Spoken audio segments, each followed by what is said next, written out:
નમસ્કાર દર્શક મિત્રો, હું છું પરમાર અનિશા. તમે જોઈ રહ્યા છો લોક સામના ન્યૂઝ. તો જોઈએ આજના સમાચાર અમરેલીથી અમારા રિપોર્ટર સતીશ રાઠોડ સાથે. રાજકોટ જિલ્લામાં ચોટીલા હાઈવે પર આજે એક ભયાનક અકસ્માત સર્જાયો છે. સાંગાણી ગામ નજીક બસ અને ટેન્કર વચ્ચે થયેલી જોરદાર ટક્કરમાં 4 લોકોના કરુણ મોત નીપજ્યા હોવાની માહિતી સામે આવી રહી છે. અકસ્માત એટલું ગંભીર હતું કે ટક્કર બાદ બસમાં અચાનક આગ ભભૂકી ઉઠી હતી. ઘટના સ્થળે અફરાતફરીનો માહોલ સર્જાયો હતો.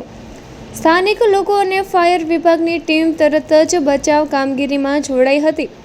અકસ્માતમાં ઇજાગ્રસ્ત થયેલા લોકોને તાત્કાલિક સારવાર માટે સિવિલ હોસ્પિટલ ખસેડવામાં આવ્યા છે, જ્યારે તેમની સારવાર ચાલી રહી છે.